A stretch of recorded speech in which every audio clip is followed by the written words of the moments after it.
문재인 대통령이 2020년까지 최저임금을 10,000원으로 올리기로 한 대선 공약을 지키기 어렵게 됐다고 사과했습니다. 빠른 시일 안에 최저임금 10,000원을 실현시킬 수 있도록 후속 대책을 마련하겠다고도 했습니다. 자유한국당과 바른미래당 의원들은 전국 편의점 가맹점 협회를 방문했습니다. 그런데 정작 소상공인 지원에 관한 개정 법률안이 2년째 통과되지 못하고 있는 등 관련 개정안 수십 건이 아직 국회를 통과하지 못하고 있습니다. 문재인 대통령이 기무사의 계엄령 검토 문건과 관련해 국방부, 기무사와 각 부대 사이에 오고 간 모든 문서와 보고를 대통령에게 즉시 제출하라고 지시했습니다. 군 통수권자로서 당시 어떤 일이 있었던 건지 직접 확인하겠다는 의지를 표현했습니다. 오늘 경북 영천의 낮 기온이 37.5도로 올해 최고 기록을 갈아치웠고 서울은 34도까지 올랐습니다. 스프링클러가 오작동을 일으키고 도로가 솟아오를 정도의 폭염에 42만여 마리의 가축이 폐사했습니다. 아시아나항공 여객기가 어제와 오늘 잇따라 고장나며 비행이 취소되거나 지연됐습니다.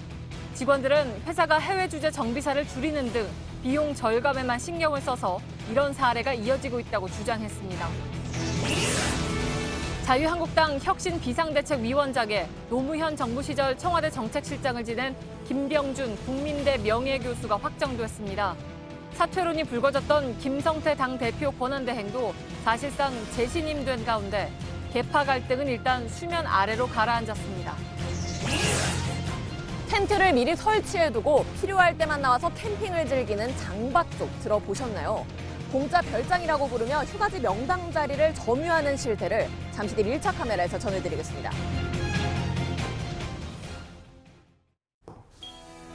공기청정기가 도로 위로. 내일을 바꾸는 현대수소 전기차. 시청자 여러분, JTBC 뉴스룸을 시작하겠습니다. 오늘 경북 영천은 37.5도, 서울은 34도였습니다. 오늘 우리의 몸을 지배한 뜨거운 숫자들이었죠. 뜨거운 숫자들은 또 있습니다. 시간당 8,350원. 국내에서 일하는 노동자라면 내년부터 최소한 받아야 하는 시간당 임금입니다. 노사는 주말 내내 맞부딪혔습니다. 문제는 상대적 약자들 간의 갈등입니다. 일부 중소상인들은 휴업 또는 폐업을, 노동자들은 파업 불사를 주장하고 있습니다. 이런 가운데 문재인 대통령이 2020년까지 최저임금을 10,000원까지 올리겠다는 대선 공약 실행이 사실상 어려워졌다면서 사과했습니다. 먼저 이성대 기자의 보도입니다. 2020년까지 최저임금 1만 원을 이룬다는 목표는 사실상 어려워졌습니다. 결과적으로 대선 공약을 지키지 못하게 된 것을 사과드립니다. 문재인 대통령이 대선 공약 이행이 어렵다고 인정하고 사과한 건 이번이 처음입니다. 소득주도 성장의 한 축인 최저임금을 공약에 맞춰 올리기 힘들어졌다는 겁니다. 이유는 악화된 경제 상황입니다. 최저임금의 인상 속도가 기계적 목표일 수는 없으며 정부의 의지만으로 할 수 있는 일이라고 생각하지 않습니다. 청와대 고위 관계자도 소득주도 성장의 방향은 계속 유지하지만 그 과정에서 수단을 유연하게 쓰겠다고 밝혔습니다. 다만 가능한 빨리 1만 원 목표를 실현하겠다고 강조했습니다. 2020년은 힘들더라도 임기 내인 2022년까지는 달성하겠다는 의지로 해석됩니다. 문 대통령은 최저임금 인상으로 피해를 보는 영세 자영업자와 소상공인을 도울 대책 마련에도 힘쓰겠다고 덧붙였습니다. JTBC 이성대입니다. 청와대 나가 있는 취재기자 연결해서 좀 더 얘기를 들어봐야 될 것 같습니다.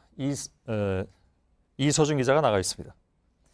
자, 사과까지 나왔는데 직접적인 이유는 어떻게 봐야 될까요? 좀 더 따져봐야 되겠죠. 네, 이번에 결정된 2019년 최저임금 8,350원입니다. 2020년에 10,000원으로 올리기 위해서는 19.7% 이상을 내년에 한 번에 올려야 합니다. 2018년 16.3%, 2019년 10.9%에 이어서 이보다 더 높은 인상률로 내년에 올리기는 현실적으로 어렵다고 판단을 한 겁니다. 3년 연속 두 자릿수 인상률로 최저임금을 올린 거는 지난 20년 동안 단 한 차례도 없었습니다. 예. 자, 대부분 후보가 10,000원 공약을 내걸긴 했습니다.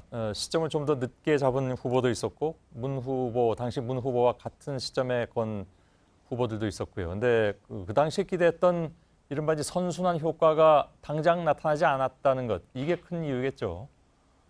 네, 안철수, 홍준표 후보는 2020년까지 그리고 문재인 대통령과 심상정, 유승민 후보는 2020년까지 최저임금을 10,000원으로 올리겠다고 공약을 했습니다. 임금을 높여 내수를 살리고 경제를 활성화하겠다는 취지였는데요. 문재인 대통령이 현재 말하고 있는 이 최저임금 선순환 효과도 바로 이러한 점입니다. 하지만 대내외 경제 여건과 이 고용 상황 등 기대 이하의 성적표를 받았고 또 소상공인들은 인건비 인상에 따른 피해를 호소하고 있습니다. 선순환을 마냥 기다려보자고 낙관만 할 수 없어서 경제 현실과 이러한 비판 여론들을 받아들인 것으로 보입니다. 예. 아까 제가 잠깐 잘못 들었는지 모르겠는데 안철수, 홍준표 후보는 2022년까지 일단 공약을 했었던 것으로 기억을 합니다. 2020년까지는 그래서 지금 철회했지만 최저임금을 계속 올려야 한다는 정책 기조는 그냥 가는 거죠? 네, 그렇습니다. 문 대통령은 2020년까지는 어려워도 최대한 빨리 최저임금 10,000원을 실현하기 위해 노력하겠다고 했습니다. 우리 경제가 이 최저임금 인상폭을 감당할 수 있도록 후속 보완 대책 마련에도 최선을 다하겠다고 했는데요. 2020년까지는 어렵다 하지라도 자신의 임기 내에 이 최저임금 10,000원을 실현시키겠다는 의지를 보인 겁니다. 예. 자, 그렇다면 후속으로 나올 보완 대책들이 어떤 걸 말하는 겁니까? 일단 소상공인과 영세 사업자들이 최저임금 인상에 따른 인건비 부담을 호소하고 있지만 청와대는 실제 이들이 가장 부담을 느끼는 비용은 임대료와 카드 수수료 등이라고 판단을 하고 있습니다.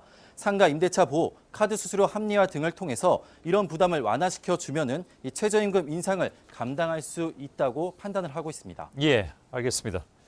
이런 대책들 가운데는 사실 국회를 통과해야 되는 것들도 있기 때문에 지금 국회 상황을 좀 더 봐야 될 것 같기는 합니다만 여태까지는 별로 그렇게 도움이 되는 입법은 한 바가 없는 것으로 알고 있습니다. 잠시 후에 전해드리겠습니다. 이 내용은 이서준 기자였습니다. 최저임금이 8,350원으로 오른다 해도 여전히 삶은 고단하다는 노동자들이 많습니다. 동맹휴업까지 하겠다던 편의점 점주들도 을과 을의 갈등은 원하지 않는다면서 오늘 한 발 물러서긴 했습니다. 정부와 가맹본부가 대책을 내놓을 때까지 기다리겠다는 것입니다. 전다빈 기자입니다. 최저임금을 받는 노동자들은 8,000원대로 올라도 생활이 어렵다고 말합니다. 친구들 만나서 밥도 한 끼 사줘보고 싶고 맨날 얻어먹지만 말고 나도. 힘든 노동의 대가로는 부족하다고도 했습니다. 장시간에 이제 서서 일하고 그리고 그런 고온에 이제 노출돼 있고 화상을 빈번하게 발생해서 이제 저희가 화상을 입게 되는데 8,300원대를 받는 게 과연 많이 받는 건가?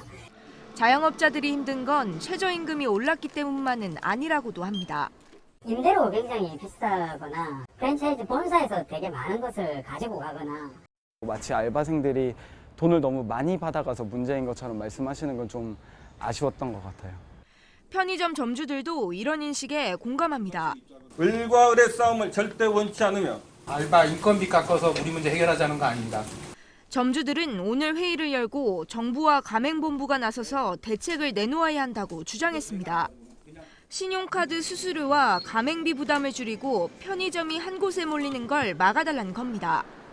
같은 건물에도 편의점이 여러 개 들어오는 현실이고요. 지자체가 발행하는 손해봉투에 대한 카드 수수료까지 다 부담하고 있기 때문에. 동맹휴업을 비롯한 단체 행동은 정부와 가맹본부가 답할 때까지 기다리겠다고 했습니다. 하지만 5인 미만 사업장에 최저임금을 차등 적용해달라는 걸 최우선 과제로 내세우고 있어서 노동자들과도 갈등이 예상됩니다. JTBC 전다빈입니다. 대통령은 사과했지만 속도 조절론을 내세웠던 김동연 부총리는 또 걱정을 내놨습니다. 이번에 올린 정도로도 경제에 부담이 될 것이라는 주장입니다. 일자리 안정자금을 늘리라는 요구에도 난색을 보였는데 앞으로 정부의 대책 마련 과정에서도 상당한 진통이 예상됩니다. 송지혜 기자입니다. 최저임금 속도 조절론을 처음 제기했던 김동연 경제부총리가 이번 인상폭에 대한 입장을 밝혔습니다. 이주열 한국은행 총재를 만나 경제 현안을 논의하고서입니다. 하반기 경제 운영에서 이번에 최저임금 오르는 것이 부담으로 작용되지 않을까 하는 우려가 있는 것 또한 사실입니다. 두 자릿수 인상에 기업들이 당장 하반기부터 고용이나 투자를 꺼릴 수 있다는 우려입니다. 내년에 일자리 안정자금을 더 풀어달라는 최저임금위원회의 요구에도 부정적인 입장을 보였습니다. 정부가 재정을 통해서 시장 가격에 개입을 하는 모습은 바람직한 모습은 아닙니다. 정해진 한도 내에서 운영의 묘를 살리도록 하겠습니다. 결국 소상공인 대책의 초점은 임대료와 카드 수수료 부담을 줄이고 프랜차이즈 본사의 갑질을 방지하는 데 모일 전망입니다. 공정거래위원회는 가맹점주의 부담을 떠넘기는 본부의 불공정 행위에 대한 조사를 강화하겠다며 이미 외식, 편의점업 등 6개 가맹본부 조사에 착수했다고 밝혔습니다. 상가 임대 기간을 5년에서 10년으로 늘리고 신용카드 수수료 부담을 낮추는 방안도 논의되고 있지만 개정 법안이 국회 문턱을 넘어야 하는 데다 이해관계가 복잡하게 얽혀 있어 진통이 예상됩니다. JTBC 송지혜입니다. 자유한국당과 바른미래당 일부 의원들이 오늘 최저임금과 관련해서 현장의 어려움을 듣겠다면서 편의점들을 만났습니다. 그러나 국회가 그동안의 최저임금 문제에 대해서 뒷짐을 지고 있었다는 비난도 피하기 어렵습니다. 국회에서 처리되지 않은 소상공인 지원 법안이 이미 수십 건에 달하기 때문입니다. 강희연 기자의 보도입니다. 자유한국당과 바른미래당 경제연대 소속 의원들이 편의점 가맹점주들을 만났습니다. 최저임금 인상을 두고 소상공인들의 불만이 커지자 현장을 찾은 겁니다. 최저임금 문제, 이것으로 가장 심각한 타격을 받고 있는 곳 중에 하나가 편의점들이다. 여러분들의 말씀을 듣기 위해서 올해도 또 임금 올려놓고 후속 대책을 만든다고 하는데 또 부랴부랴 졸속으로 나올 거라고 생각이 들거든요. 그러나 이런 움직임에도 뒤늦은 대응이란 비판이 함께 나옵니다. 소상공인 지원에 관한 개정 법률안은 2년째 계류 중이고 또 관련 개정안 수십 건은 국회에 잠들어 있습니다. 본사가 가맹점주들에게 인테리어비를 강요하지 못하도록 하는 가맹사업 거래에 관한 개정안은 42건, 신용카드 수수료 부담을 덜어주는 여신 전문 금융업법은 34건이나 처리되지 않고 있습니다. 건물주가 임차인의 재계약 요구를 거절할 수 없도록 하는 상가 건물 임대차 보호 개정안도 24건에 달합니다. 이들 법안이 7월 임시국회에서 통과될지 여부도 여전히 미지수입니다. JTBC 강희연입니다.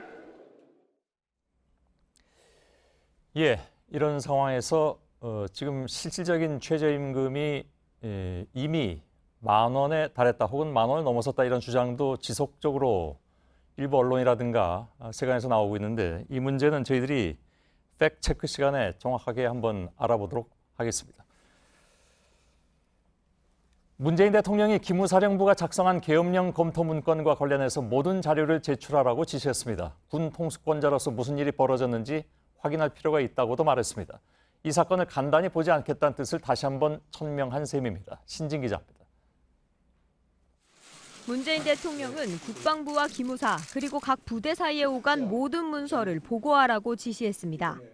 자료를 제출해야 하는 기관은 국방부와 기무사, 육군본부, 수도방위사령부, 특전사 등 문건에 등장한 모든 곳입니다. 국방부 특별수사단의 조사와는 별도로 군 통수권자로서 어떤 일이 일어났는지 알아야겠다는 겁니다. 실제 무슨 일이 벌어졌는지, 계엄령 문건이 실행까지 준비가 되었는지 등을 확인할 필요가 있다고 말했습니다. 김의겸 청와대 대변인은 계엄령 검토 문건에 기술된 동원부대와 병력에 대해 자세히 살펴볼 계획이라고 밝혔습니다. 문건에선 장갑차 등을 보유한 기계화 사단을 국회가 있는 여의도에 배치하고 공수부대를 광화문 광장으로 이동시키는 구체적 계획이 담겨 있는데 이런 내용을 자세히 들여다보겠다는 의미입니다. 오전에 대통령의 지시가 떨어지자 송영무 국방장관은 오후에 관련 부대 지휘관을 모두 소집해 긴급 회의를 열었습니다. 청와대에 제출되는 문건들은 민정수석실과 국가안보실이 조사하게 됩니다. JTBC 신진입니다. 지금까지 공개된 기무사의 계엄령 관련 문건은 크게 두 종류죠. 하나는 2016년 11월 초 첫 촛불 집회 직후에 작성된 것들이고 다른 하나는 2017년 3월 초에 즉 탄핵 심판 직전에 만들어진 겁니다. 넉 달의 시차가 있는 건데 그 사이에 계획이 구체화되는 과정을 담은 추가 문건이 있을 것이라는 추론이 가능합니다. 오늘 대통령 지시도 이런 배경에서 이루어졌을 가능성이 큽니다.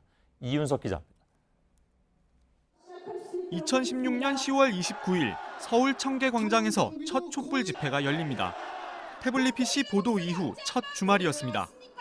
며칠 뒤인 11월 초 기무사는 통수권자의 안위를 위한 군의 역할이란 문건을 작성합니다.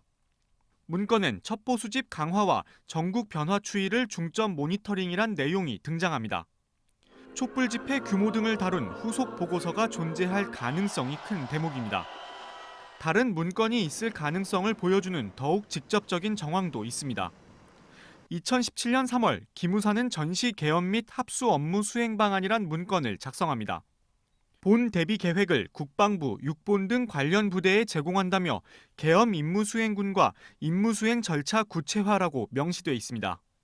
오늘 수사를 시작한 군특별수사단은 계엄과 관련된 다른 종류의 문건이 더 있을 가능성이 크다고 보고 있습니다. 수사단은 추가 문건이 나올 경우 계엄 계획의 목적과 배경을 보다 구체적으로 파악할 수 있을 것으로 기대하고 있습니다. JTBC 이윤석입니다.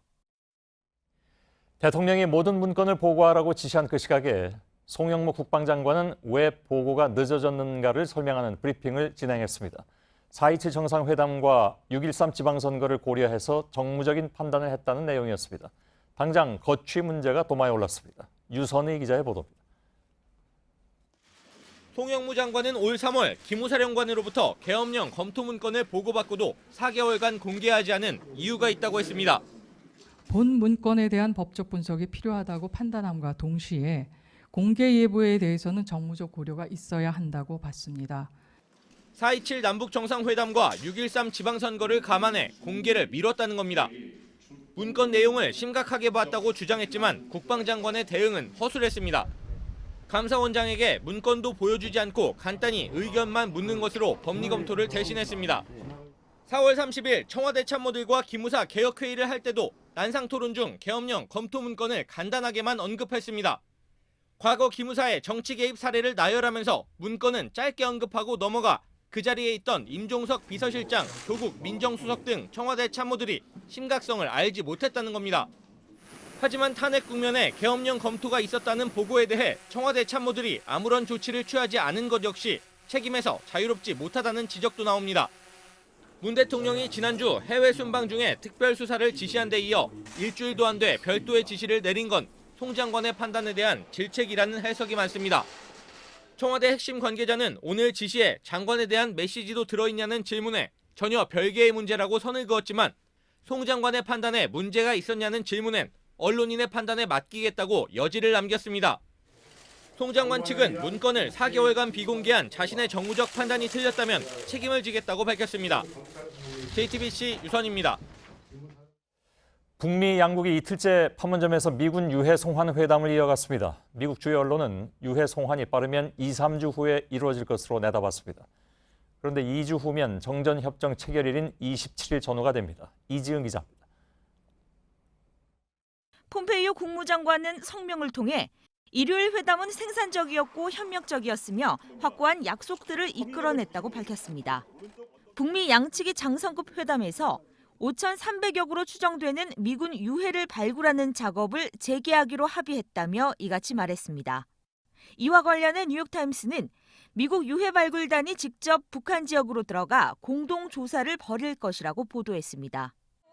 북미 양국이 최종 송환 단계까지 수년간 공식적인 접촉면을 확보하는 셈입니다. CNN은 북미가 200여 구의 유해를 앞으로 2, 3주 사이에 송환하기 위해 노력하고 있다고 전했습니다. 이르면 정전협정을 체결한 지 65주년이 되는 27일 즈음입니다. 폼페이오 3차 방북 이후에 불거진 빈손 회담 논란을 일부 가라앉힐 수 있는 내용입니다. 더디게 진행되는 비핵화 후속 협상 국면에서 유해 송환이 실질적인 마중물이 될 공산도 큽니다. 북한이 여전히 비핵화 이행을 약속하고 있다는 강경파 볼턴 국가안보회의 보좌관의 인터뷰 발언도 긍정적인 신호로 보입니다. JTBC 이지은입니다. 김홍걸 민화협 대표 상임의장이 남북 민간교류 활성화를 위해서 오늘 방북했습니다. 김 의장은 3박 4일 동안 북한에 머물면서 일제강점기 강제동원 희생자들의 유해를 남북이 공동으로 봉환하는 사업 등에 대해서 북측과 논의할 예정입니다. 네, 기체 결함으로 회항하는 여객기 가운데 아시아나 항공 계열이 유독 많다는 사실을 지난주에 보도해드렸습니다. 그런데 어제는 베트남에서 그리고 오늘 새벽엔 독일에서 아시아나 항공 여객기에 잇따라 문제가 생겨서 비행이 취소되거나 출발이 늦어졌습니다. 이쯤 되면 구조적인 문제가 있는 게 아닌지 의심해 봐야 하는 상황입니다. 정재우 기자입니다. 오늘 새벽 5시 30분 독일 프랑크푸르트에서 인천으로 가려던 아시아나 항공 A380 여객기의 출발이 4시간가량 늦어졌습니다. 연료 시스템 개통에서 이상이 발견되면서입니다. 이 여파에 오늘 인천을 출발해 미국 LA와 독일 프랑크푸르트로 가려던 항공편까지 줄줄이 지연됐습니다. 전날 오후에는 베트남 하노이발 A350 여객기의 브레이크가 고장났습니다. 이 항공기는 운항이 결국 취소됐습니다. 승객 중 200여 명은 다른 항공편을 이용해 돌아왔지만 나머지 70여 명은 하루를 더 머물러야 했습니다. 문제가 생긴 A380과 A350은 아시아나의 주력 기종으로 들여온 지 2년이 되지 않은 새 비행기입니다. 앞서 지난 8일에는 인천에서 미국 LA로 향하던 아시아나 항공 A380 여객기가 타이어에 문제가 생기면서 태평양 상공에서 회항하기도 했습니다. JTBC 정재우입니다. 네, 아시아나 항공에 대해선 오래된 기종이 문제로 지적되곤 했습니다. 그런데 이번에 문제가 된 건 모두 새 기종들입니다. 왜 그럴까요? 이 현직 정비사들은 회사가 새 비행기를 사들이긴 해도 겉으로 보이는 것에만 신경을 쓸 뿐 정비 인력을 확보하는 문제나 안전 문제에서는 오히려 투자를 줄이기 때문이라고 말했습니다. 박영우 기자입니다. 15일 브레이크 고장으로 베트남 하노이에서 비행이 취소된 아시아나 항공기는 A350 기종입니다. 취재 결과 하노이에 주재하는 아시아나항공 정비사는 이 기종을 수리할 수 있는 자격증이 없습니다. 지난해 새 비행기를 들여왔지만 이를 수리할 수 있는 정비사는 충분히 확보하지 못한 탓입니다. 항공사 측은 대신 면허를 가진 정비사가 비행기에 직접 타는 탑승 정비를 하고 있어 문제가 없다는 입장입니다. 하지만 현지 사정을 잘 아는 정비사가 상주해야 갑작스런 고장에 훨씬 효율적으로 대처할 수 있다는 게 업계 관계자들의 설명입니다. 아시아나항공은 경영 합리화를 이유로 최근 해외 주재 정비사를 크게 줄였습니다. 2015년 37명이던 해외 상주 정비사가 지금은 26명으로 3년 새 11명 줄었습니다. 비용 차원에서 주재원을 복귀를 시키고 주재원이 가 있으면 해결될 문제를 정비사들은 인력의 규모는 물론 질도 문제라고 지적합니다. 숙련된 정비사들이 떠난 자리를 회사가 인건비가 싼 인턴으로 숫자만 채우고 있다는 겁니다. 최근에 들어서 인턴 직원을 대거 모집을 했어요. 전공과 이런 거 상관없이 모집하고 있기 때문에 현장에서는 좀 어려움을 겪고 있고. JTBC 박여우입니다. 네, 조양호 대한항공 회장 일가의 비리도 꼬리를 물고 있습니다. 조 회장이 회사 돈을 빼돌려서 그 돈으로 자녀들의 주식을 사줬다는 의혹입니다. 앞서 구속 위기를 피했던 조 회장에 대해서 검찰이 다시 영장을 청구할지 주목됩니다. 이상엽 기자입니다. 조양호 대한항공 회장이 빼돌린 회사 돈 일부가 자녀들 주식을 사는 데 쓰였다는 의혹이 일고 있습니다. 조 회장 일가는 기내에 들어가는 면세품을 중개해주는 업체를 소유하고 있습니다. 서울 남부지검은 조 회장 측이 이 알짜 업체를 통해 물품 대금의 일부를 이른바 통행세로 챙겨왔다고 보고 있습니다. 이렇게 마련한 돈으로 자녀들의 경영권 승계 등을 위한 주식을 사들이는 데 썼다는 겁니다. 앞서 검찰은 횡령과 배임 등의 혐의로 조 회장에 대한 구속영장을 청구했지만 기각됐습니다. 검찰은 조 회장 자녀들의 주식 매입 대금 등과 관련해 수사를 보강한 뒤 구속영장을 다시 청구할지 결정할 방침입니다. JTBC 이상혁입니다. 네, 지난달 부산의 한 드라마 촬영장에서 폭력 조직원이 만취 상태로 난동을 부렸습니다. 매니저와 제작진을 폭행하고 자해 소동까지 벌이는 바람에 촬영팀이 결국 철수했습니다. 이 조직원의 난동 장면은 현장 CCTV에 고스란히 담겼습니다. 배승주 기자입니다. 케이블 TV에서 방송되고 있는 한 드라마의 부산 현지 촬영장입니다. 흰 옷을 입은 남성이 식당 앞을 가로막은 남성의 뺨을 때립니다. 발로 걷어차기도 합니다. 하지만 드라마 속 장면이 아닙니다. 칠성파 폭력조직 행동대원 51살 고모 씨가 지난달 14일 새벽 드라마 촬영장에서 난동을 부렸습니다. 당시 식당에선 주연급 배우들이 연기를 하고 있었습니다. 이를 본 고 씨가 접근하려 하자 저지하는 과정에서 말썽이 생긴 겁니다. 출입문 유리에 자신의 머리를 박는 등 자해 소동도 저질렀습니다. 유리에 머리가 찍히니까 상처가 좀 나고 피가 좀 많이 났거든요. 결국 촬영팀은 서둘러 현장을 떠났습니다. 그때 촬영은 좀 지연되기는 했는데 지금 뭐 제작 상황이나 그런 거에 지장은 없거든요. 난동 직후 병원에서 치료를 받은 고 씨는 업무 방해와 폭행, 상해 등의 혐의로 경찰에 불구속 입건됐습니다. JTBC 배승주입니다.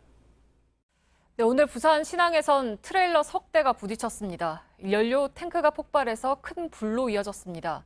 운전기사 2명이 숨지고 1명이 다쳤습니다. 이상화 기자입니다. 4차선 도로가 검은 연기로 가득 찼습니다. 엉켜있는 트레일러 사이로 시뻘건 화염이 보입니다. 목격자는 어쩔 줄 모릅니다. 저거 큰일 났다. 저 코다라 물 붙었다. 오늘 오후 1시 30분 부산신항 다목적 터미널 인근 도로에서 트레일러 3대가 부딪혔습니다. 트레일러 한 대가 유턴을 하던 중 달려오던 차량과 잇따라 충돌한 겁니다. 트레일러 차대가 크게 휠 정도의 충격에 운전석은 흔적을 찾기 힘들 정도로 패였습니다. 이어 연료통이 폭발하며 차량에도 불이 옮겨 붙었습니다. 이 사고로 운전기사 2명이 숨지고 1명이 다쳤습니다. 불길도 강해 소방당국이 출동해 주변 도로를 통제하고 30분 만에 꺼졌습니다. 나더라도 이렇게까지는 크게 안 나죠. 속도가 저희가 나봐야 90km 맥심이 걸려 있었고요. 속도도 안 나고 하는데. 컨테이너 안에 위험물은 없어 그나마 더 큰 피해로 번지지 않았습니다. 한 대는 비어 있었고 다른 2대엔 납 배터리 등이 실려 있었지만 폭발물은 아니었다고 소방당국은 밝혔습니다. JTBC 이상화입니다. 예, 과거에 김동완 통보관은 불볕더위, 찜통더위 이런 자극적인 표현을 좀 쓰지 말자 해서 저도 동의한 바가 있는데 오늘 같은 날은 그 동의를 잠시 좀 거둬들여야 할 것 같습니다. 바깥에 잠시도 돌아다니기 좀 힘들 만큼 뜨거웠죠.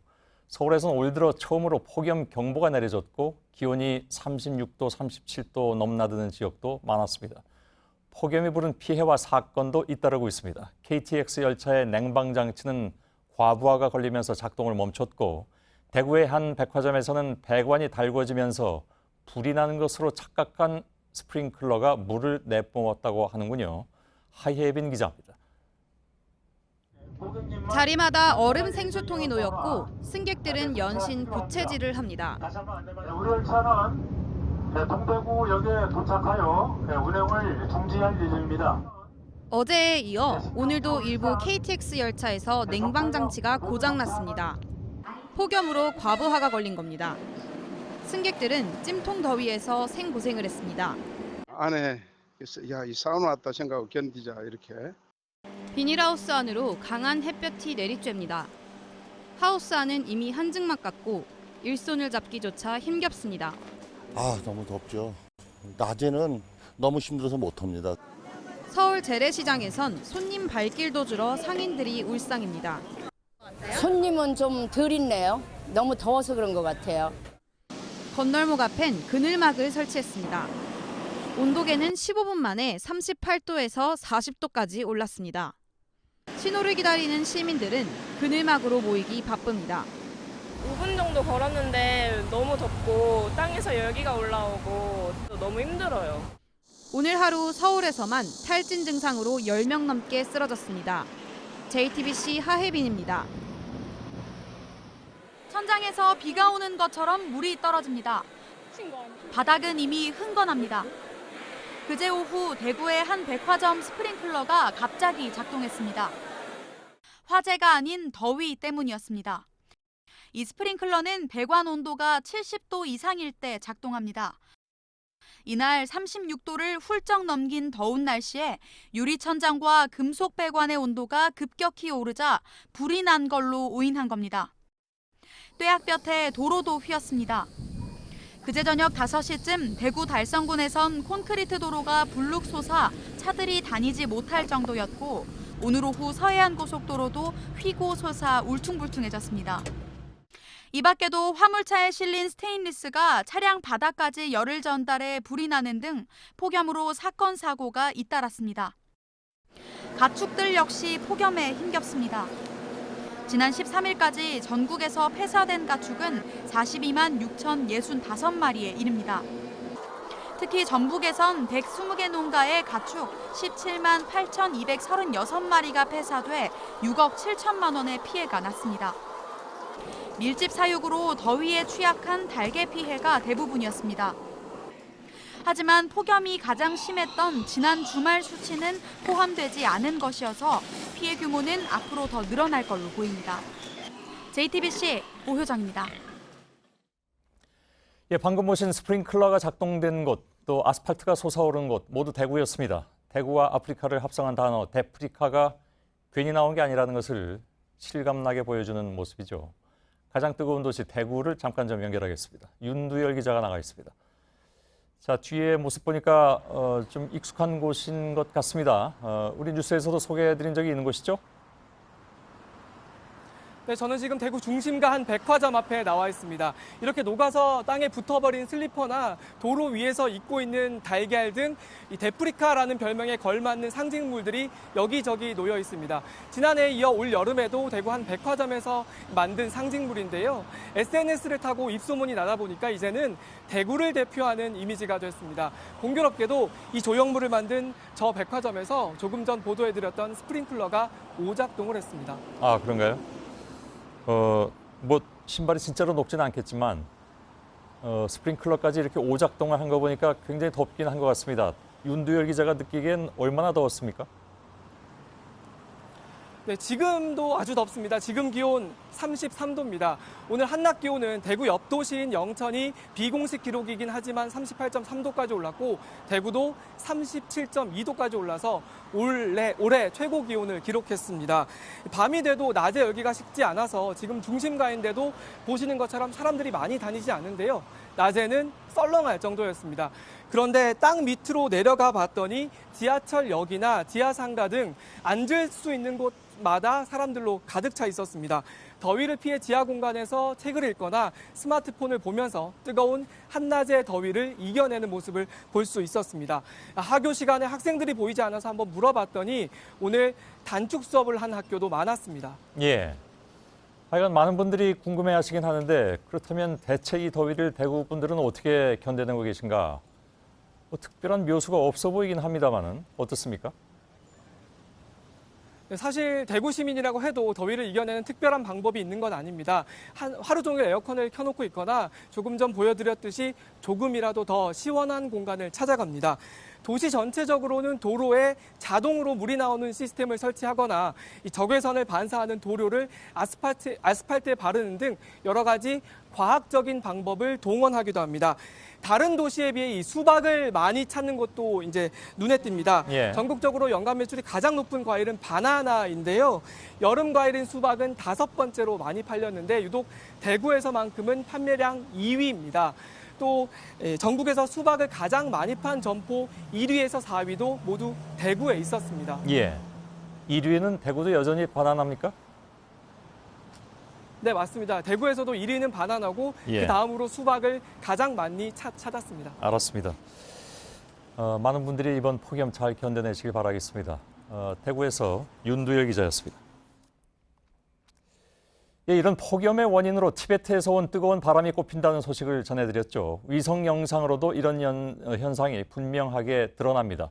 한반도 상공은 뻥 뚫려서 구름 한 점이 없고 찬 공기와 구름대는 이 고기압에 막혀서 반도 북쪽에 지붕처럼 얹혀 있습니다. 윤영탁 기자입니다. 오늘 낮 천리안 위성이 한반도를 촬영한 영상입니다. 만주 쪽에 지붕처럼 두터운 구름대가 얹혀 있고 한반도 상공엔 구름 하나 없이 뻥 뚫려 있습니다. 왼쪽으론 티베트에서 넘어온 뜨거운 바람길이 나 있고 오른쪽으론 강력한 북태평양 고기압이 제트 기류까지 막아서고 있는 겁니다. 지난 10일 장마가 사실상 끝나면서 한반도 상공의 구름대가 점차 동쪽으로 밀려나더니 지난 주말부턴 이런 기압 배치가 굳어지는 모습입니다. 하늘에 구름 한 점 없어 일사량이 더욱 많아지고 대기가 더 달궈지다 보니 연일 최고 기온 기록을 갈아치우고 있습니다. 이번 폭염이 얼마나 가느냐의 열쇠도 티베트 열풍이 쥐고 있습니다. 아직 태평양 수온이 높지 않기 때문에 티베트 열풍이 공급하는 에너지가 끊기면 북태평양 고기압은 위축됩니다. 이달 초 불었던 선선한 바람이 다시 불 수도 있다는 겁니다. 태풍도 변수입니다. 고착된 기압 배치를 뒤흔들 수 있기 때문입니다. 하지만 수온이 높아지는 7월 말까지 변화가 없으면 북태평양 고기압이 스스로 힘을 내 한반도는 아예 열돔에 갇히게 될 전망입니다. JTBC 윤영탁입니다. 네, 이런 폭염은 적도 위쪽인 북반구 곳곳에서 가공할 위력을 보이고 있습니다. 중동의 한 지역에서는 밤에도 40도 아래로 기온이 떨어지지 않았고 시베리아에서도 일주일 가까이 30도가 넘는 이상 현상이 이어졌습니다. 일본에서는 주말 사이 폭염으로 8명이 사망했습니다. 김혜미 기자입니다. 지난주 1000mm의 기록적 폭우가 내린 일본 기후현의 기온은 오늘 39.3도까지 치솟았습니다. 도쿄의 낮 최고 기온은 지난 주말에 이어 또 35도를 넘어섰습니다. めちゃめちゃ暑いですね。そうですか。熱射病にならないように頑張ります。 일본 전역에서 지난 주말 이틀간 8명이 더위로 숨지고 3천여 명이 병원을 찾았습니다. 미국 캘리포니아 데스밸리는 지난 8일 최고 기온 52도를 기록했습니다.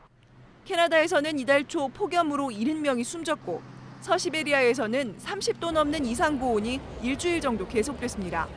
중동의 오만의 한 마을에선 지난달 기온이 하루 종일 42도를 웃도는 이상 현상이 벌어졌습니다. 이번 폭염은 평년보다 북극의 기온이 낮고 중위도 기온이 높아 생긴 열돔 현상 때문입니다. 대기권에 발달한 고기압이 오랫동안 정체하면서 둥근 지붕 역할을 해 뜨거운 공기를 지면에 가둬놓는 겁니다. 세계 기상기구 WMO는 장기적인 지구 온난화 현상이 전 세계적인 이상 기온을 불러왔을 가능성이 크다고 지적했습니다. JTBC 김혜미입니다. 예, 우리 정치판에서는 이른바 코페르니쿠스적 전환을 많이 봅니다만 이 경우도 그에 해당할 것 같습니다. 자유한국당 혁신 비상대책위원장의 참여정부 때 요직을 맡았던 김병준 국민대 명예교수가 확정됐습니다. 아주 놀랍지는 않은 것이 본인이 이미 의지를 밝힌 바가 있고 또 지난 박근혜 정부 말기에 국무총리직 제안을 받아들인 적도 있습니다. 유미혜 기자입니다. 지금 우리에게 필요한 것이 바로 투철한 현실 인식과 치열한 자기 혁신인 만큼 김 위원장이 우리 혁신 비대위를 이끌 적임자라고 판단했다는 점을 자유한국당은 기자회견을 열고 김병준 교수를 비상대책위원장으로 발표했습니다. 오늘 의원총회에서 당 의원들을 상대로 위원장 선호도 투표를 한 결과입니다. 김 교수는 1954년 경북 고령 출신으로 노무현 정부 시절 청와대 정책실장, 교육부총리 등을 지냈습니다. 박근혜 전 대통령 탄핵안 가결 직전이던 지난 2016년 11월에는 거국 내각을 이끌 국무총리에 지명됐고 본인이 총리직을 수락한 바 있습니다. 그러나 이후 국회에서 반발이 이어지자 박 대통령이 철회했습니다. 오늘 의총에선 사퇴론이 불거졌던 김성태 권한대행도 재신임됐습니다. 저 자신이 의원들의 여론과 뜻과 반하는 어떤 그런 결정은 아마 없을 겁니다. 전부 앞으로 우리가 합해서 하나로 가자. 비대위원장 선출을 둘러싸고 극한 충돌은 피하면서 개파 갈등도 잠시 수면 아래로 가라앉는 분위기입니다. JTBC 유미입니다. 전국적인 미투 폭로의 기폭제가 됐던 서지현 검사가 가해자인 안태근 전 검사장 재판에 처음으로 증인으로 나왔습니다. 서 검사는 혐의를 부인해온 안 전 검사장을 향해서 손바닥으로 하늘을 가릴 수 없다고 말했습니다. 오늘 재판에서는 피해자인 서 검사를 보호하기 위해서 안 전 검사장과의 사이에 가림막도 설치했습니다. 김선미 기자입니다. 서지현 검사가 안태근 전 검사장 재판에서 2시간 동안 증언을 한 뒤 취재진 앞에 섰습니다.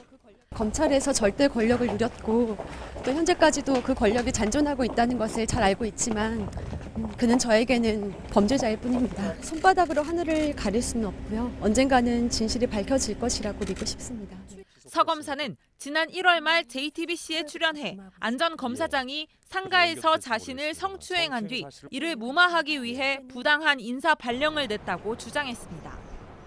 이후 안 전 검사장은 강제추행 혐의에 대해선 공소시효가 지났지만 인사권을 남용한 혐의로 재판에 넘겨졌습니다. 오늘 재판정엔 서 검사 측 요청으로 증인석과 피고인석 사이에 가림막이 설치됐습니다. 또 재판은 방청객이 없는 상태에서 비공개로 진행됐습니다. 재판의 쟁점은 서 검사가 통영지청에 발령받은 경위와 이 과정에 안전검사장이 끼어들었는지 여부였습니다.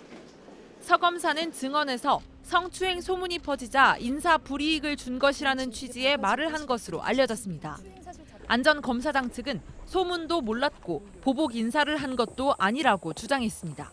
JTBC 김섬입니다.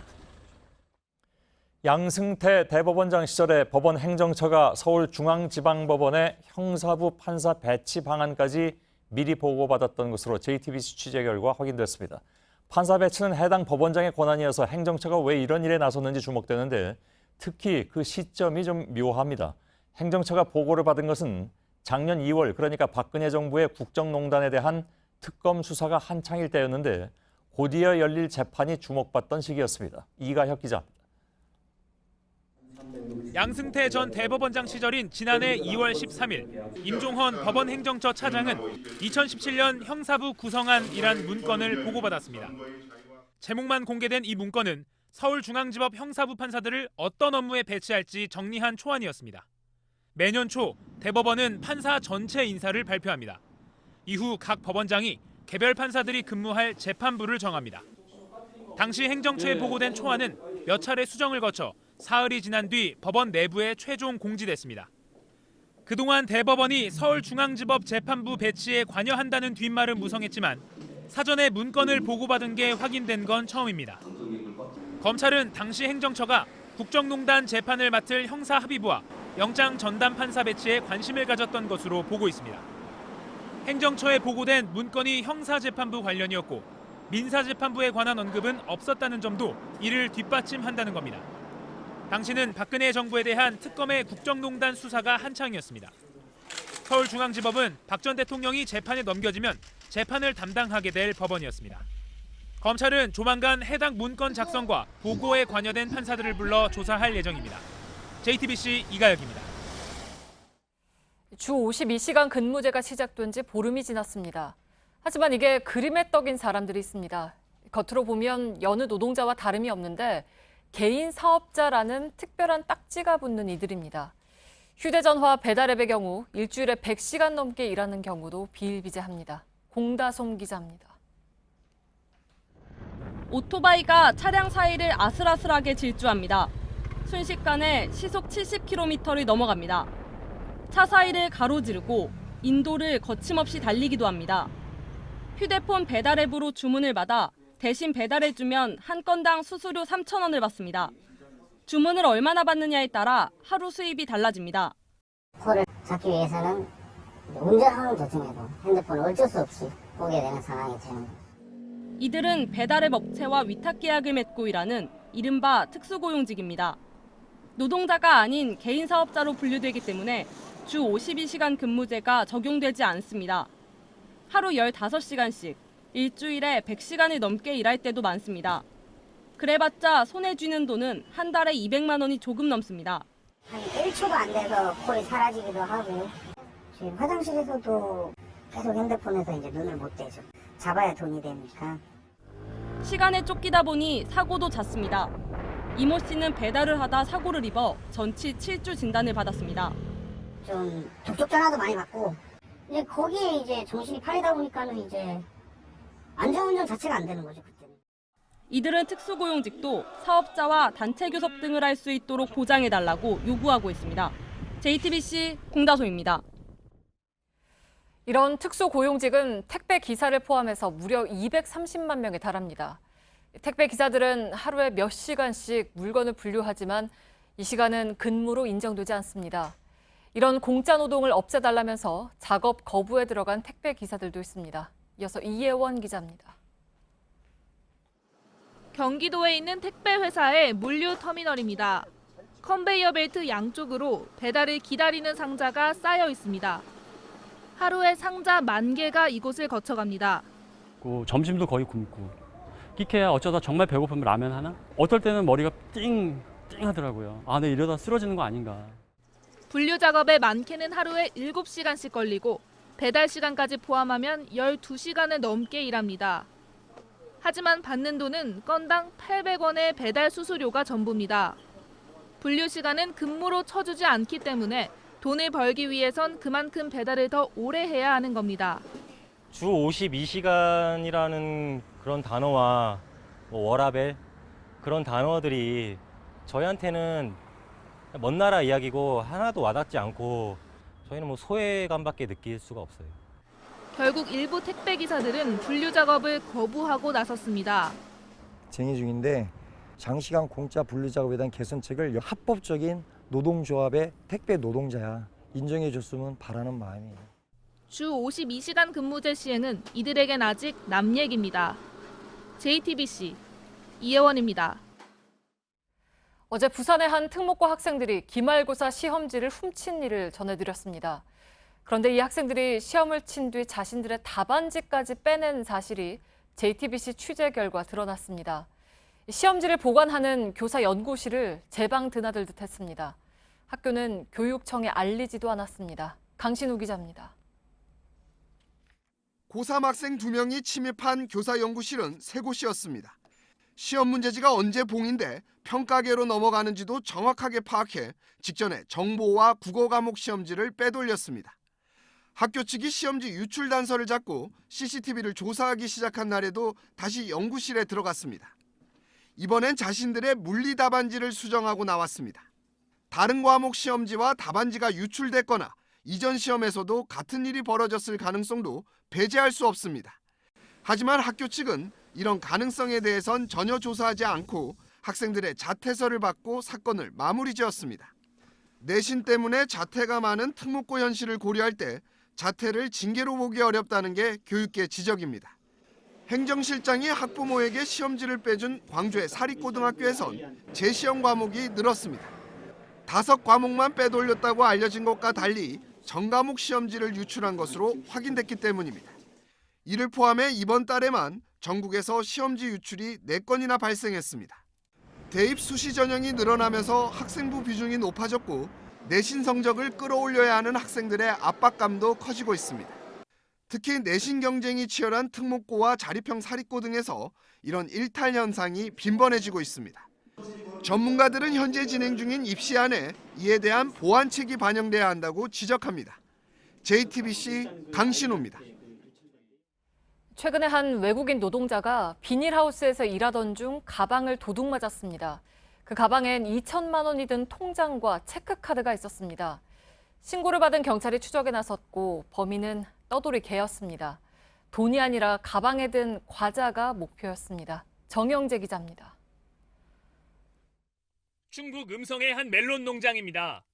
흰색 개 한 마리가 비닐하우스 사이에서 걸어 나옵니다. 입에 뭔가를 물고 주변을 살피더니 길을 돌아 유유히 사라집니다. 지난달 28일 새벽 6시 40분쯤 떠돌이 개 한 마리가 58살 중국인 여성 노동자의 가방을 물고 간 겁니다. 일을 하느라 가방이 없어진 줄 몰랐던 여성은 2시간 뒤 경찰에 신고했습니다. 가방 안에는 본인의 전 재산인 2천만 원이 담겨있는 통장과 카드가 들어있었습니다. 주변 CCTV를 확인하던 경찰은 헛웃음을 참았습니다. 개 한 마리가 가방을 물고 유유히 현장을 빠져나가고 있었던 겁니다. 근데 때마침 전날 비가 와서 땅바닥에 강아지 발자국을 발견하고 30여 분을 찾아 헤맨 끝에 주변 공사장 바닥에서 가방을 찾았습니다. 가끔가다 사람 일할 때면은 그 문 앞에까지 왔다 갔다 하고 그랬는데 그때 보니까 비석에 신겨고 과자를 그 가방 속에 있었대요. 과자를 제외한 통장과 휴대전화는 주인에게 무사히 돌아갔습니다. JTBC 정영재입니다. 복면을 한 남성이 흉기를 든 채 은행 직원들을 위협합니다. 이내 직원들을 한쪽으로 몰아세운 뒤 은행 창구 뒤편에서 돈가방을 들고 달아납니다. 오늘 낮 12시쯤 경북 영주의 새마을금고에 복면을 쓴 강도가 침입해서 현금 4,300만 원을 훔쳐 달아났습니다. 경찰은 CCTV 분석 등을 통해 범인의 도주로를 파악하고 있습니다. 오늘 오후 경남 창원에서 액화산소 2만 리터를 실은 25톤 탱크로리가 육교 밑에 끼이는 사고가 발생했습니다. 결국 소방당국이 타이어 공기를 빼 트럭을 옮겼고 산소 누출은 발생하지 않았습니다. 통과 높이가 3m였고 차량 높이도 비슷했지만 소방당국은 도로가 평평하지 않고 약간 경사진 구조라서 사고가 난 것으로 보고 있습니다. 필리핀에서 또 한국인 관광객이 총에 맞는 사건이 일어났습니다. 주 필리핀 한국 대사관에 따르면 어제 새벽 1시 반쯤 마닐라시 델필라 거리의 한 호텔 앞에서 한국인 관광객 48살 A씨가 왼쪽 정강에 총을 맞아 병원에서 치료받고 있습니다. 경찰은 금품을 노린 강도의 소행으로 보고 용의자를 쫓고 있습니다. 교사가 학생을 성폭행했다는 의혹이 불거진 태백 특수학교에서 피해 학부모들이 진상조사를 촉구하고 나섰습니다. 이 자리에서 해당 학교장은 일부 교사가 학생들의 성폭행 피해를 알고도 조치를 취하지 않았다며 사죄했습니다. 학부모들은 학교 차원의 조직적인 은폐가 있었는지 철저한 조사가 필요하다고 주장했습니다. 프랑스가 크로아티아를 제치고 20년 만에 월드컵 우승을 차지했습니다. 프랑스 대표팀은 대부분 이민자 선수들로 이루어져서 무지개 팀이라고 불립니다. 이렇게 다양성을 끌어안았기에 누구보다도 강했습니다. 프랑스 대표팀이 들어올린 우승컵은 희망이었습니다. 온누리 기자입니다. 1대1로 팽팽하던 전반 38분, 프랑스는 그리즈만의 페널티킥 골로 앞섰고 포그바와 은바페의 추가골이 터지면서 승기를 잡았습니다. 자책골로 첫 골을 내준 크로아티아의 만주키치는 프랑스 골키퍼의 실수를 틈타 만회골을 넣었지만 결국 우승은 프랑스 차지였습니다. 프랑스의 상징 수탉 위에 우승을 뜻하는 별 하나가 추가되자 시민들은 격하게 환호했습니다. On se rappelle de la Liesse de 98. Voilà. Et en ce moment, nous sommes prêts pour la France. Et vive la France! Vive le foot! 결승전 골의 주인공 그리즈만과 포그바, 은바페는 모두 이민가정 출신입니다. 대표팀 23명 가운데 프랑스 토박이는 단 2명뿐. 90% 이상이 이민자 출신인 프랑스 대표팀엔 무지개팀이란 별명까지 붙었습니다. 다양한 인종의 개성 강한 슈퍼스타가 수두룩해 조직력에 대한 우려도 있었지만 지단과 앙리를 앞세워 우승했던 1998년처럼 데샹 감독은 서로 다른 배경의 선수들을 하나로 묶었습니다. 승리를 축하하며 개선문에 떠오른 선수들의 얼굴, 출신이 어디건 모두가 프랑스의 영웅입니다. 이민자와 난민 문제로 갈등이 깊었던 프랑스인들은 축구로 뭉쳐 오랜만에 개선문과 에펠탑 아래서 다 같이 삼색기를 흔들었습니다. JTBC 온누리입니다.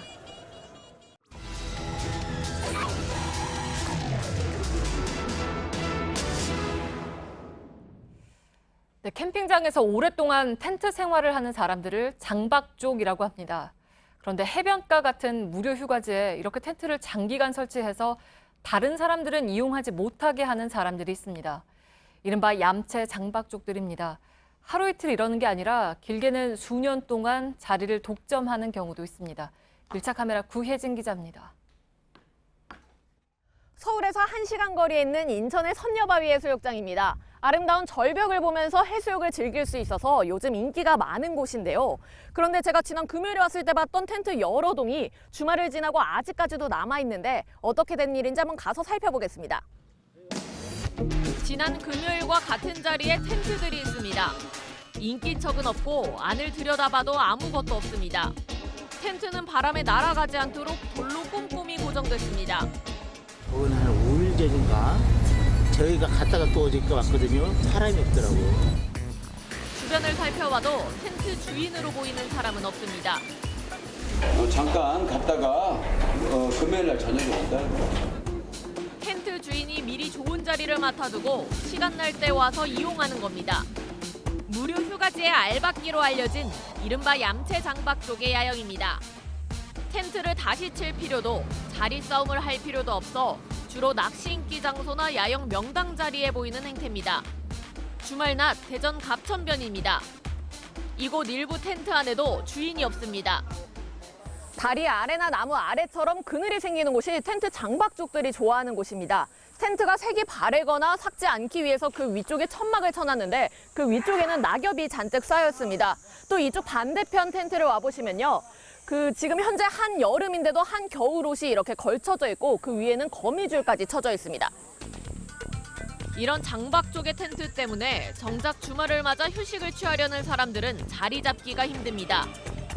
저분들 보니까 밤에 아무도 없어요. 여기까지 왔다가 자리 없으니까 다 가요. 그렇게 미리 선점해놨다고 해서 마치 자기 무슨 사유지처럼 사용하면 안 되는 거지.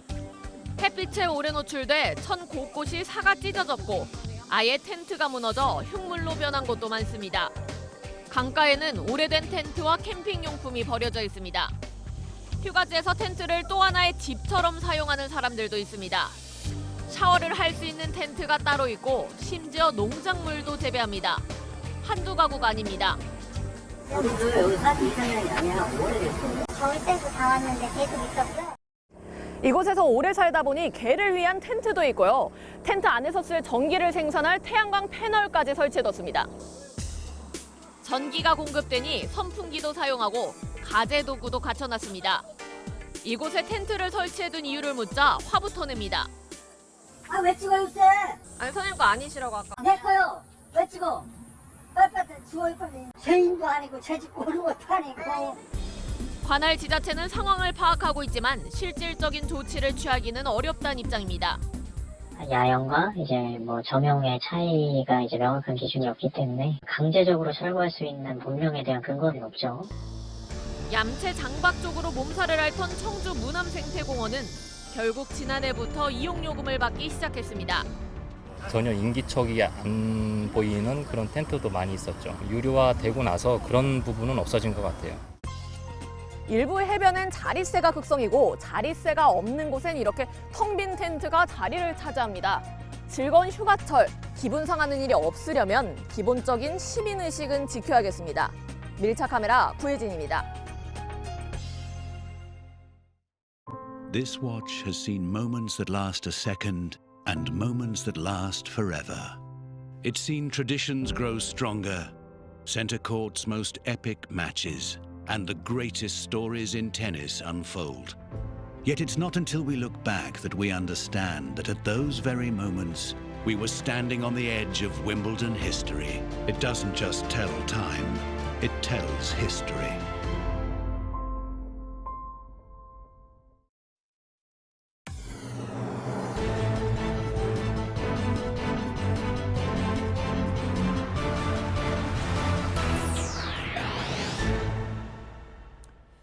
뉴스룸의 앵커 브리핑을 시작하겠습니다. 쌀과 연탄만을 취급하던 김포 슈퍼는 점포를 확장하면서 다른 물품을 팔기 시작했습니다. 그 다른 물품이란 것들은 공교롭게도 근처에 있던 형제 슈퍼가 주로 팔던 것이었죠. 화가 난 형제 슈퍼는 그동안 취급하지 않았던 쌀과 연탄을 맞불 놓는 식으로 들여다 놓으면서 사달은 시작됐습니다. 두 가게 사이에는 이른바 출혈 경쟁이 시작됐던 것이죠. 먹고 사는 일이 힘들어서 강팍해진 동네에서 빤한 손님들을 상대로 장사하는 상점들의 애환, 같은 골목길에서 벌어진 을들의 전쟁. 사실 따지고 보면 최저임금을 놓고 벌어지고 있는 지금의 골목길 전쟁도 힘없는 을들의 전쟁. 그것도 가게끼리의 경쟁이 아닌 역시 빤한 수입을 놓고 가게 주인과 점원 사이에 벌어져야 하는 이 안쓰러운 을들의 전쟁.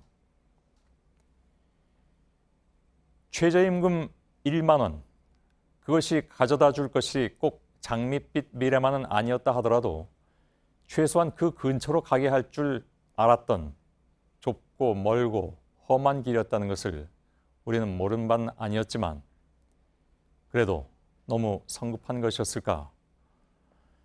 주무장관은 그 공약에 못 미치는 액수로 내년도 최저임금이 결정된 지금도 여전히 무리인 것 같다면서 난감한 표정이고 대통령은 결국 사과했습니다.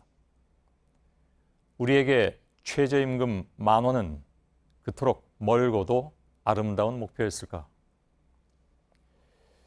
정부는 목표의 아름다움에 가려서 짐짓 골목길에서 들려오는 외침 소리는 듣지 못한 것일까? 그러나 정작 중요한 것, 골목길 을들의 전쟁 뒤에서 안도하고 있는 갑들, 그러니까 이 모든 상황이 남의 일처럼 돼버린 대기업들이 관전자로 남는 한 을들의 전쟁은 여전히 끝나지 않으리라는 것. 앞서 말씀드린 김포 슈퍼와 형제 슈퍼는 양 기자의 소설 일용할 양식에 등장합니다. 그리고 그 일용할 양식은 그의 연작 소설 원미동 사람들의 일부이죠. 부천의 원미동은 7, 80년대 도시의 가난한 사람들이 모여들었던 동네. 성장과 소외, 풍족과 빈곤이 치열하게 갈등하면서 공존했던 곳이었습니다. 그 원미동, 한자로 풀이하면 멀고 아름다운 동네입니다. 위안이라면 원미동은 지금은 번화한 동네로 바뀌었다는 것. 물론 오랜 세월이 흐른 뒤였습니다. 오늘의 앵커 브리핑이었습니다.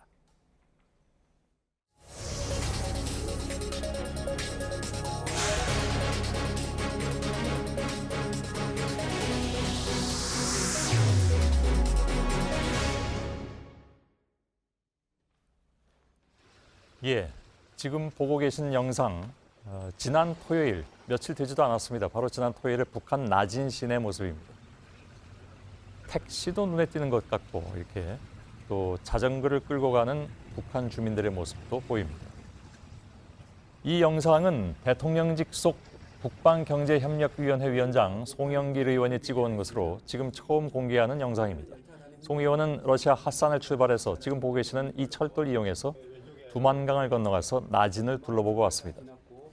자, 이번 방문을 계기로 해서 2016년 북핵 위기로 중단된 나진 하산 프로젝트가 본격적으로 재추진되는 것인가, 이것이 궁금하죠. 더더군다나 요즘 사실은 그렇게 상황이 좋지 않다 이런 얘기들이 많이 나오고 있어서 이 프로젝트가 과연 다시 살아날 수 있을지 지금 제 옆에는 송영길 의원이 나와 있습니다. 어서 오십시오. 네, 안녕하십니까. 예, 모시면서 약간 좀 고민했습니다. 네. 방금 말씀드린 그 부분 때문에 네. 지금 뭐 상황이 그렇게 잘 돌아가질 않는 것 같아서 특히 이제 북미 관계가 잘 안 풀리다 보니까 이런 프로젝트가 과연 이제 현실성이 있는 것이냐 하는 문제가 남습니다. 어떻게 보십니까?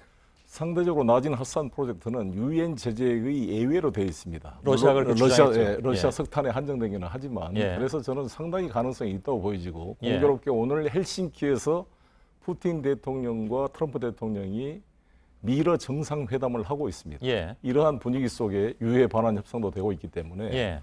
오히려 낮은 핫산 프로젝트가 꼬여있는 북미 관계를 풀어가는 계기가 될 수 있다 이렇게 생각합니다. 예. 그 두 사람이 이거에 대해서 물론 푸틴은 잘 알고 있겠지만 트럼프도 모른다고 할 수는 없겠고, 다만 이 부분을 그러면 적극적으로 풀어갈 것인가에 대해서 두 사람이 생각을 모을 수가 있을까요? 그래서 제가 두 분에게 편지를 보냈습니다. 푸틴 대통령께도 편지를 보내고 예. 트럼프 대통령도 편지를 보내서 받아봤다는 답장은 아직 없죠. 예, 이번 예. 이제 회담 결과를 저 기대를 좀 하고 있는데 예.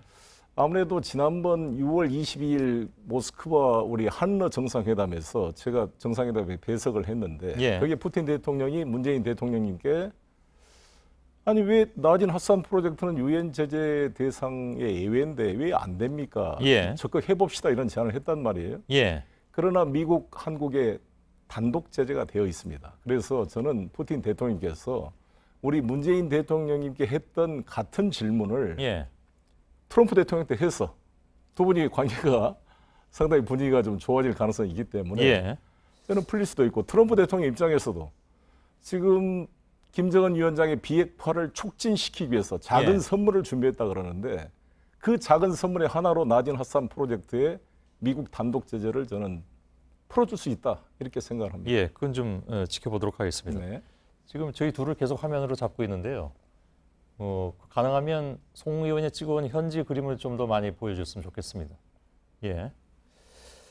그 북미 간 비핵화 추진 협상이나 관계 개선 속도 이런 것과 무관하게 남북러 3국의 무슨 의지만으로도 가능한, 물론 지금 뭐 트럼프의 그런 뭐랄까요 전향적인 자세를 기대하긴 하셨습니다만은 남북러 3국의 의지만으로 속도를 낼 수 있는 사업이기도 한가 하는 것도 좀 궁금합니다. 지금 화면을요. 네. 전체 화면으로 바꿔주세요. 미안하지만. 예. 그래서 일단 지난번 6월 22일 문재인, 푸틴 두 정상회담에서 합의한 예. 남문화 삼각형에 대해서 공동 연구 조사 노력, 기관 간의 협력을 하자는 합의에 기초해서 예. 제가 이번에 방문한 것도 그러한 공동 조사 연구, 예. 서로 협의 채널을 만드는 의미가 있다고 생각합니다. 예. 이건 지금 어떤 장면입니까? 이게 지금 나진 그 항을 지금 보고 있는 것인데요. 예. 이게 러시아 나진 컨트라스라는 회사가 운영하고 있는 석탄 지금 부두의 모습입니다. 예. 사모 부두인데요. 이게 작년에 러시아의 석탄 200만 톤이 여기서 선적이 돼서 예. 나진항을 통해 중국 상해 쪽으로 운반이 되었습니다. 예. 지금 컨테이너들이 이렇게 다 보이고 있네요. 네, 컨테이너도 일부 있는데 저 컨테이너항으로 금방 바꿀 수가 있다 그래요. 예. 네, 지금 일종의 지금 벌크항인데. 예. 근데 저 나진항이 수심이 12.5m고 200m만 나가면 17m 확보되기 때문에 아주 조건이 좋은 항구고요. 예. 특히 앞에 소초도 대초도란 섬이 방파제 역할을 해줘서 예. 그 파고가 1m 이하로 유지되는 정원 수역을 유지하고 있어서 아주 예. 좋은 조건입니다. 비가 오는 날씨여서 예, 약간 그렇습니다. 이렇게 사람들이 왔다 갔다 하는 모습은 그렇게 보기가 쉽진 않은데 네. 아무튼 장비와 자원들은 지금 계속 저기에 이제 쌓여 있는 그런 모습 볼 수가 있고 예 그리고 예 이거는 어떤 저게 이제 두만강 건너는 네. 장면입니까? 그렇습니다. 두만강을 정말 러시아 특별 열차를 타고 건너는데 예. 바로 지금 북한 인민군 초소가 금방 보이는 모습이고 그렇군요. 이게 두만강 역의 모습입니다. 아 이게 여기입니까? 네, 두만강 역입니다. 예. 저희가 여기서 내려서 이제 이쪽 수속을 밟았죠. 입국 수속을. 예. 조금 한가해 보이긴 하네요. 사람들이 그렇습니다. 별로 안 미쳐서 그렇습니다. 그런지. 아무래도 사람들이. 이건 낮은 시내죠. 예, 시내 모습인데 예. 목욕탕, 미용실, 뭐 책방, 상점. 그런데 특이한 것은 제가 달러, 유로, 위에나를 직접 쓸 수가 있습니다. 예. 저도 직접 사봤는데 담배도 사보고요. 예. 그럼 바로 위에나로 이게 거스름돈을 내주더라고요. 그렇군요. 이거는 지금 아파트들인가요, 그러면? 네, 아파트들입니다. 예, 저쪽엔 좀 상업적으로 생긴 건물, 네. 그러니까 비즈니스 건물로 보이는 것도 좀 보이긴 했는데. 그렇습니다. 인구가 20만인데 외국인이 약 3천 명 정도 살고 있고요. 아, 그렇군요. 1년에 3만 명의 관광객이 온다는데 러시아, 중국 관광버스가 지나가는 것을 많이 볼 수 예. 있었어요. 아, 이쪽으로 관광객들이 옵니까? 네, 옵니다. 그러니까 러시아하고 중국 사람들이 주로 오는 모양이죠? 네, 중국 사람들이 와서 이 게를 사간대요. 1kg에 10달러인데 게? 크랩. 예, 예. 네, 그걸 사다가 팔면은 1kg에 70달러를 받을 수 있다 그래요. 훈춘에 가면. 예. 근데 이제 제재 때문에 무역이 안 되니까 개인 보따리 장사로 가면 5kg까지 허용이 된답니다. 예. 그래서 이런 저기는 이제 영업용 택시가 참 신기했고요. 예. 아무튼 생각보다는 제재 속에서도 그래도 예. 잘 깔끔하게 정리되어 있는 느낌입니다. 만약 제재가 이루어지지 않았더라면 이 거리가 좀 더 활기가 있었을 수도 있겠다 하는 생각도 할 수가 있겠네요. 네, 그렇습니다. 예. 네. 알겠습니다. 차량들이 좀 지나다니고 건물들도 그렇게 높은 건물은 없지만 네. 매우 좀 뭐랄까 깨끗하게 정리가 되어 있는 그런 네. 시내 모습을 볼 수가 있는 것 같습니다. 네. 이 건물은 어떤 은행 건물인데요. 아, 그렇군요. 은행이 대외 제재가 돼 있지만 재밌는 게 예. 북한 공무원들이 전부 은행으로 임금을 받는답니다. 생활비라 그러는데 북에서는. 아, 그렇습니까? 네, 예. 그래서 농담으로 우리는 비자금도 없겠네요. 아, 마누라 몰래 못 숙입니까? 그랬더니 웃더라고요. 표현은 조금 바꿔주십시오. 네, 그렇습니다. 아내 몰래 예. 비자금 이런 게 이제 남자들한테는 공동의 화제가 되는데 예. 저기도 똑같은 그런 것을 그렇군요. 웃더라고. 그래서 이 같은 예. 있구나. 이게 다 카드로 결제를 하고 은행 계좌로 임금이 들어온다는 거죠. 예. 그건 뭐 저희하고 같은 그런 그렇습니다. 상황인 것 같습니다. 예. 그렇군요. 한 가지만 더 질문 드릴 텐데요. 이게 사실 그 경제 협력이나 지원 문제에 있어서 우리 그 남쪽의 시민들도 다 동의하는 건 아닙니다. 그렇습니다. 그런 거 어떻게 돌파할 수 있다고 보십니까? 저는 이것이 우리 경제 발전에 도움이 되게 만들어야 된다고 봅니다. 예. 보통 우리가 북역과 경제 협력을 퍼준다고 생각하는데 퍼오는 것입니다. 석탄도 퍼오고 모래도 퍼와야 됩니다. 철광석도 퍼와야 됩니다. 예. 그래서 우리에게 대한민국 경제에 도움이 되는 구조, 북도 도움이 되고 우리 남도 도움이 되는. 제일 좋은 거죠, 그러면. 네, 그렇게 이제 만들어가는 게 중요하다고 봅니다. 예. 정말 마지막 질문입니다. 네. 나진 하산 뭐가 제일 인상적이었습니까? 짧게 말씀하신다면. 일단 들어가 보니까 반미 구호가 없어졌고요, 핵 구호가 없어졌고 선군 정치 구호가 싹 사라졌습니다. 예. 오로지 경제 구호, 뭐 이런 것들인데 예. 그 중에 하나 재밌는 게 이민위천이라고 써놨더라고요. 뭐냐? 백성을 하늘처럼 모신다. 이거를 써놔서 중국의 웨이런민푸라고 인민복무, 인민을 위해 복무한다는 게 중국 공산당의 슬로건이라면 자기들은 이민위천이다. 예. 아주 자부심을 가지고 표현한 것이 좀 그렇군요. 인상적이었습니다. 알겠습니다. 잘 풀려 나갈지 하여간 좀 마음이 좀 아팠습니다. 이게 답답하게 알겠습니다. 갇혀 있는 모습이 그러나 예. 뭔가 뚫어보자라는 가능성을 확인하고 왔습니다. 예. 북방경제협력위원회 송영길 위원장이었습니다. 고맙습니다. 네, 감사합니다. 예.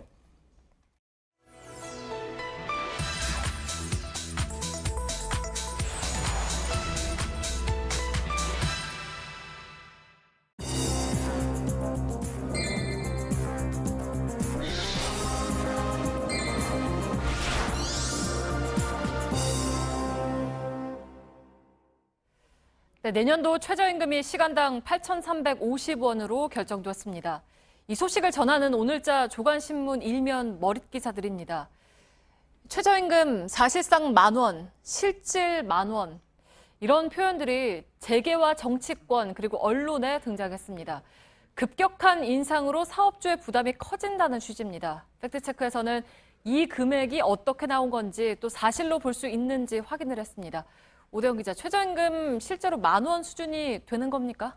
저희가 3명의 전문가를 취재했는데요. 네. 공통적으로 말하는 건 그렇게 보기 어렵다라는 것이고 저 계산 자체가 자의적이다 네. 이렇게 판단을 했습니다. 그러니까 자의적인 계산이다. 그러면은 어떻게 계산을 했길래 8,350원이 사실상 만원 이렇게 되는 겁니까? 일단 설명드리기에 앞서서 월 노동 시간을 좀 봐야 되는데요. 네. 이렇습니다. 우리가 보통 한 달을 4주라고 생각을 하는데 엄밀히 말하면 평균 4.35주입니다. 일주일에 40시간 일하면 40시간 곱하기 4.35주. 그래서 월 174시간이 됩니다. 여기에 근로기준법에 따라서 일주일에 15시간 이상을 일하면 1일, 그러니까 8시간의 유급 휴일이 생깁니다. 네. 이날은 일하지 않아도 노동으로 간주하게 됩니다. 일반적으로 일요일이라고 생각하시면 되는데요. 8시간 곱하기 4.35주, 월 35시간입니다. 따라서 174 더하기 35, 209시간이 됩니다. 네, 그러니까 일주일에 40시간 일하는 노동자들의 한 달 노동 시간은 209시간이다라는 거는 네. 이렇게 계산을 해서 나온 거군요. 그렇습니다. 이를 바탕으로 내년도 최저임금 8,350원을 월급으로 한번 환산을 해보면 네. 8,350원 곱하기 209시간, 월 174만 5,150원입니다. 이걸 다시 시급으로 바꾸려면 209로 나누기만 하면 됩니다. 8,350원입니다. 또다시 월급으로 환산하려면 209를 곱하기만 하면 됩니다. 네, 그러니까 어떻게 계산을 하든 시급은 8,350원이 나오는데 아까 뭐 만원, 실질적으로 만원이다라는 주장은 어떻게 계산을 해서 나오는 건가요? 문제는 월 최저임금을 209로 나눠서 시급을 계산한 게 아니라 네. 174시간으로 나눴다라는 겁니다.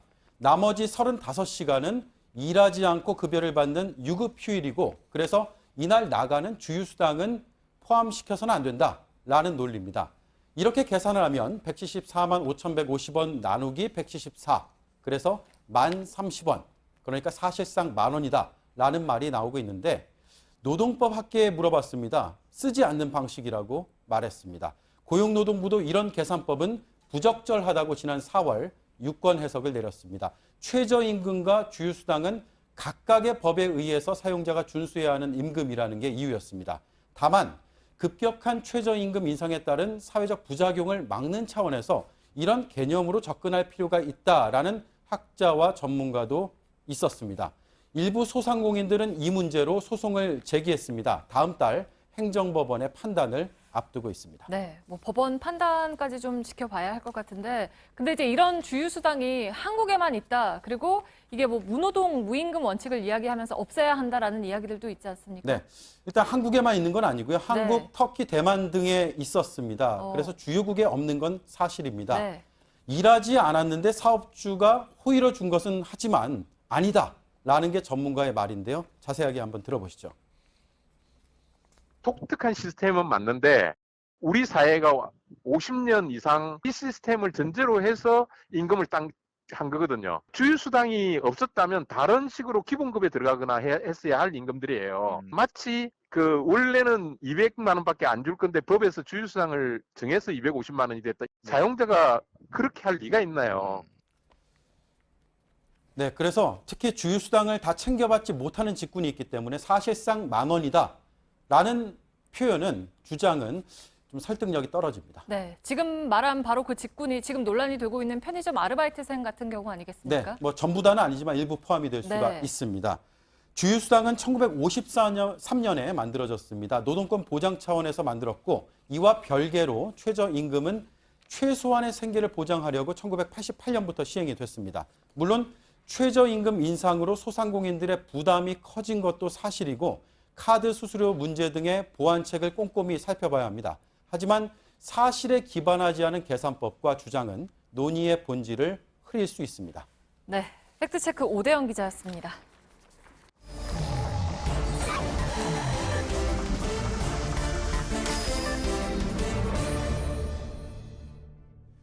예, 비하인드 뉴스를 시작하겠습니다. 박성태 기자가 나왔습니다. 어서 오십시오. 예. 첫 번째 키워드 열까요? 첫 번째 키워드는 사라지는 깔깔이로 잡았습니다. 이 저 추울 때 안에 군대에서 입는 거 얘기하는 건가요? 예, 그렇습니다. 예. 군대의 정확한 지급품인데요. 예. 원래 군대에서 지급하는 저렇게 생겼습니다. 방한용 상의 내피인데요. 예. 정식 용어가 방한용 상의 내피인데 누비 옷인 경우가 많습니다. 안에 입는 옷인데 보통 부대 내에서 상급자가 될수록 외피, 겉옷으로 입는 경우도 많고요. 일부 전역자들은 군대를 제대한 뒤에 가까운 동네에서 입기도 합니다. 그래서 예. 군대를 다녀왔는지 안 다녀왔는지를 확인하는 복장 중에 하나로도 불렸습니다. 제대할 때 가지고 나오나요? 예, 제대할 때 가지고 갈 수 있는 품목입니다. 아, 그런가요? 예. 예, 흔히들 깔깔이라고 표현하는데 은어고요. 좋은 용어가 아닙니다. 원래는 방한용 상의 내피입니다. 예. 국방부는 군대 내에서 은어나 또는 일본식 표현, 낯선 한자어 등의 좀 적절하지 않은 표현들을 앞으로 바꾸겠다고 하고 국민들에게도 좀 제보해달라 하고 캠페인에 들어갔습니다. 예. 대표적으로 보면 촉수엄금이라는 단어가 있고요. 역시 입수보행이라는 단어가 있습니다. 예, 뜻을 보면 촉수엄금은 절대 손대지 마세요. 또 입수보행은 주머니에 손을 넣고 걷다 이런 뜻인데 예. 이것도 앞으로 이제 이런 말들을 바꾸기로 했습니다. 그 바꾸는 게 좋죠. 예. 예. 그리고요. 예, 촉수엄금 같은 경우는 뭐 사실 쉽게 들어도 어떻게 보면 어감상은 예. 해파리의 촉수 같은 느낌도 나서 좀 좋지 않은 표현이다라고 볼 수가 있습니다. 아마 한자를 사용해서 글자 수를 줄이기 위해서 예. 이렇게 한 것으로 보입니다. 예. 그런데 사실 국방부가 이렇게 언어 순화에 나선 것은 이번이 처음이 아닙니다. 10여 년 전에도 있었고요. 최근에 확인한 것만도 2012년에 깔깔이란 표현 사용하지 말자라는 언어 개선 작업을 했었고요. 예. 2015년에도 깔깔이라는 표현 병영 언어 못 쓴다. 하지만 2018년이 지금도 계속 쓰고 있어서 여전히 언어 순화 작업을 캠페인에 또 들어갔습니다. 그럼 뭐라고 부릅니까? 정확하게 이제는? 원래 방한용 내피? 방한용 상의 내피입니다. 아, 그렇게 부르기가 좀 길고 그래서 그냥 깔깔이라고 부르는 모양이죠? 예, 그렇습니다. 근데 표현이 아무래도 좀 거칠어서 예. 저런 용어 말고 순화시켜서 쓰자라는 건데 사실 군대에서는 저것도 줄여서 방상내피라고도 하는데요. 예. 그런 표현보다는 적절한 새로운 용어가 있는 게 낫지 않나라고 예. 고민을 해봐야 되겠습니다. 그리고 어원이 뭡니까? 까끌까끌하다, 까칠까칠하다인데 원래 좀 재질이 좋지 않은 합성섬유로 옷을 만들다 보니까 예전에 좀 까끌까끌해서 깔깔이라는 이름이 붙여졌다는 분석이 있습니다. 깔깔이가 좀 더 정감 있게 들리기도 하긴 하는데 하여간 모르겠습니다. 그건 뭐 사람들마다 생각은 다를 수가 있으니까요. 언어 순화 차원에서 예. 미안합니다. 예. 순화를 못해서. 두 번째 키워드를 볼까요? 두 번째 키워드는 트럼프는 내 친구로 잡았습니다. 네, 내 친구. 예, 나의 친구가 아니다는 건데요. 현지 시간 어제 워싱턴 포스트의 기사 제목을 잠깐 보도록 하겠습니다. 한국의 보수당에 트럼프가 깊은 정치적 문제를 안겨줬다라는 제목의 기사인데요. 예. 워싱턴 포스트 기자가 서울에서 홍준표 전 자유한국당 대표가 미국으로 출국하기 전에 인터뷰를 한 내용을 실었습니다. 예. 그리고 자유한국당의 고민을 분석을 했는데요.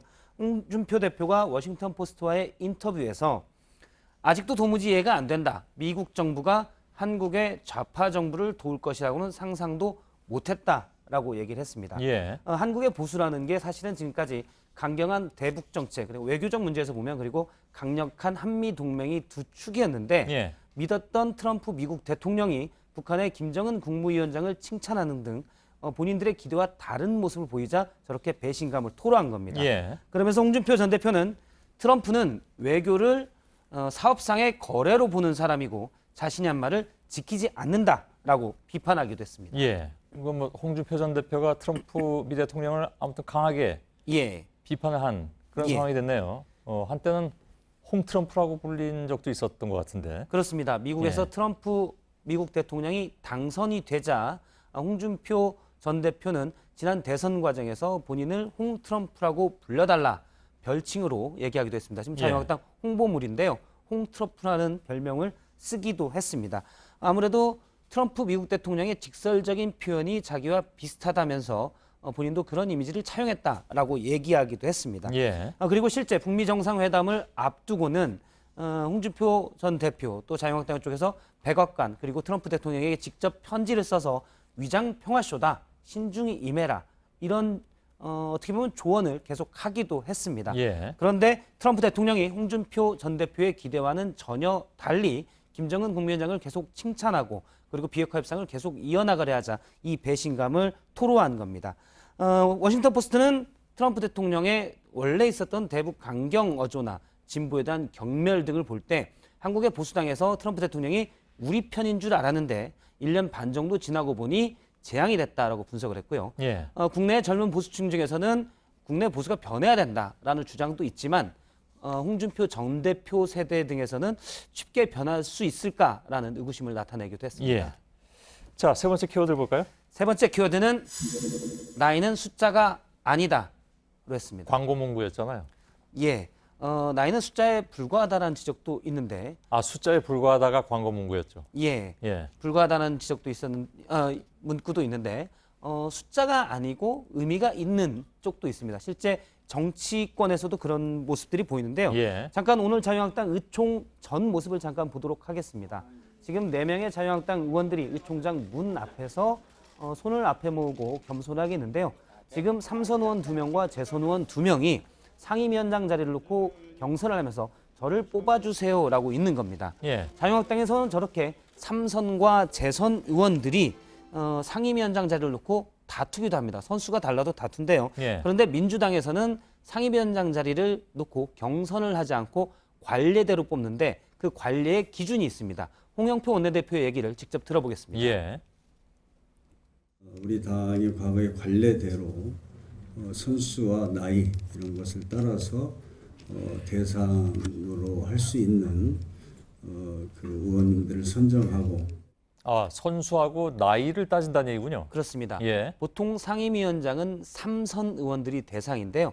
3선이 같을 경우 나이가 많은 사람을 우선적으로 배정한다는 얘기입니다. 예. 특별히 조율이 되지 않으면 나이 순으로 하게 됐고요. 실제 몇 년 전인데 국회 부의장 후보를 민주당에서 뽑았을 때 당시 홍재현 의원이 생일이 7개월 정도 빨라서 득표수가 똑같이 되자 이제 민주당 의원들이 같이 득표를 했는데 후보 선출에서 득표수가 똑같자 7개월 생일이 빠른 홍재현 의원이 국회 부의장 후보로 선출되기도 했습니다.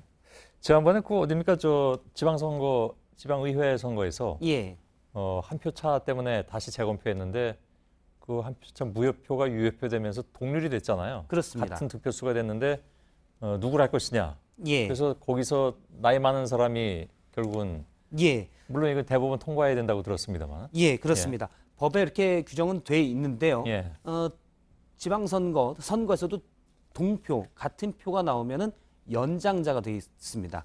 그리고 국회 내에서도 나이를 따지는 법들이 있는데요. 국회법에서도 국회의장이 공석일 때 일단 최다선 의원이 국회의장을 대행을 하고 그래서 실제 얼마 전에 서청원 의원이 국회의장 공석일 때 후반기 국회 개원을 하기도 했습니다. 8선이기 때문에요. 근데 만약 최다선 의원이 복수다. 이때는 생일이 하루라도 빠른 연장자가 사회봉을 잡게 됩니다. 의사봉을 잡게 됩니다. 일각에서는 따로 전문성 등을 다투지 않고 그냥 연장자에게 먼저 하는 것이 합리적이지 않다라는 지적도 있습니다. 뭐 심지어 생일이 같은 경우 이건 뭐 거의 없겠지만 같은 뭐 시를 또 따실까요? 그 부분은 제가 모르겠죠. 알아보지 못했습니다. 알겠습니다. 유사일에 그런 적은 없었으니까. 박성태 기자였습니다. 네, 오늘 밤에도 전국 곳곳에 열대야가 이어집니다. 또 내일 서울의 낮 최고 기온은 34도까지 오릅니다. 저희들은 내일도 최선을 다하겠습니다. 여러분 고맙습니다.